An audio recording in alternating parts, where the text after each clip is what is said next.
first contact I ever had with Scott was in the form of a rap. This past summer, in a sheer appeal email thread, the sophomores, who all live uphill this year, were bragging about how life uphill was going to be a big party because we would all be there. And a few of the juniors living downhill this year replied to the email, saying that there would be an even bigger party downhill. Then Scott sent his reply, which read, "Okay, everyone chill. With so much drama at the university, it's kind of hard being SCOTT. But I, somehow, some way, say we should have 2 different parties on 2 different days. Rolling down the street, singing Dark Canoe, sipping on rum and coke, laid back. With my mind on my party and my party on my mind. Can't wait to see y'all." None of the current sophomores had ever met Scott. He was abroad in Israel our freshman year. But one thing led to another, and somehow Scott and I ended up having our first dialogue in the form of gangster rap via Gmail before we even met in person. Only knowing Scott and his amazing voice on the last recorded CD and his sweet, charming smile in pictures.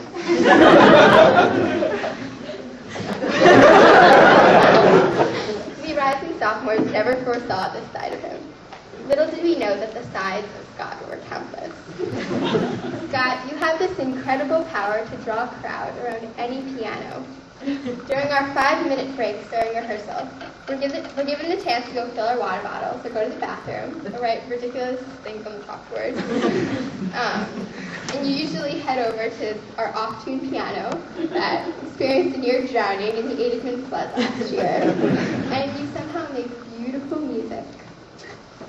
You might first play Show Me the Meaning of Being Lonely, while everyone around you breaks out into song.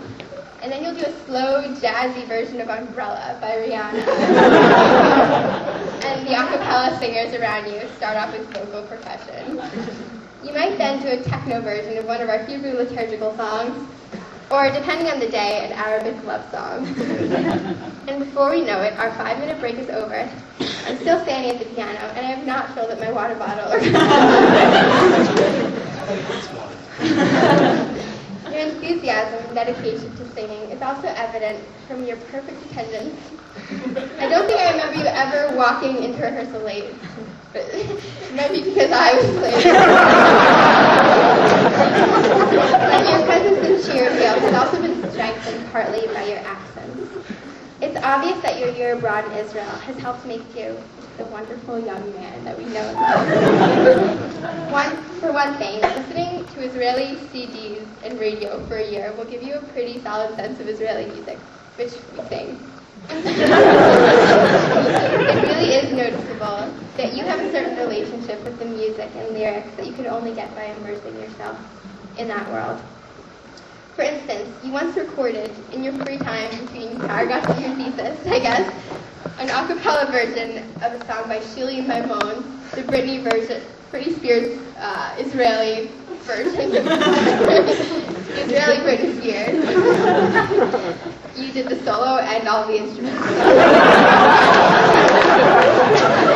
You're therefore not only a top-notch rapper and an excellent pianist, you have proven yourself to be a female Israeli pop artist. Your Israeli experience also shines through in your education here at Temple.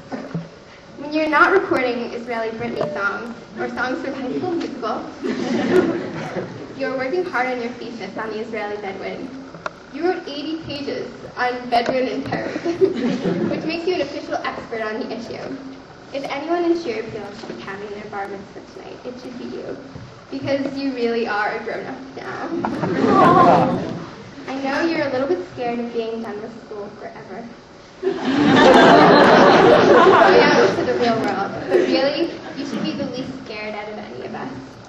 Anyone can tell just by talking to you how passionate you are about everything you do. Unfortunately for you, it's been a recent trend in Cheerfield not to let our members have these one-syllable names, like Keith being Keeper. So we've all called you things like Scotty, Scotland, and Scottish. I'm the worst offender, as you and I actually make up code names for each other. In the beginning, when we used to email each other instead of calling to arrange our Tuesday night dinner dates, The emails were in the format of spy telegrams or memos sent by messenger pigeons. As I sifted through our old emails, I found subject lines like secret transmission, breaking news, and an urgent situation. And they would start with, "Come in, Agent S," or "Dear Agent Swampy." In place of your absolutely lovely name, Scott Wiener,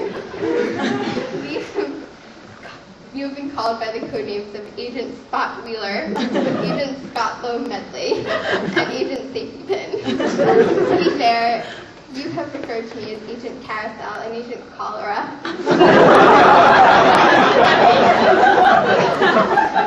Eventually, we had to make up a reason for why we were sending all these secret mission emails. So we just decided that it was to take over Sheerfield, which the rest of them had no children now. But only 5th graders pretend to be on secret missions. These extremely immature dinner plan emails were really just an excuse to get to spend time with you for a full hour in the dining hall every week. Because our time together means that much to me. And if I didn't see you for dinner one Tuesday or Monday this semester, it felt like something was missing for the entire rest of the week. One thing that makes you such an amazing friend is how you make sure others know exactly how much you love them. How you put aside time for others, for other people, and give them your full time and attention. You made it your goal to get to know each person in this group separately, making individual dates with the freshmen and sophomores since you weren't there last year to get to know them. You would come up to me and say, "I really want to become better friends with this person." And then you did. You would take the first step and ask them out for coffee. Your initiative when it comes to friendship is something that has always impressed me. Especially when it's a senior reaching out to a freshman, for instance, not in an older sibling type of way, but as a real friend. Even during the most stressful times of your year, you have never wandered in and out of our lives. After getting to know you all, I never had any doubt that you would always be there for me consistently, and it's one of the best feelings. Scott, as much as I want you to be happy at a real job outside of the test level, I have my own selfish wishes of you staying here forever, or at least living in Porter Square or something, like all the other alumni. You think you do for us. But I know that no job that you'll end up with will be ordinary. You'll be making peace between the Israelis and the Arabs, or you'll be making daily trips to visit Bedouin communities, or you'll be an actual government spy. And we'll miss you more than anything. But we'll see you in the newspaper every so often, and we'll feel proud to be able to say, "He was a Sheerfield." That your amazing combination of talents baffles me.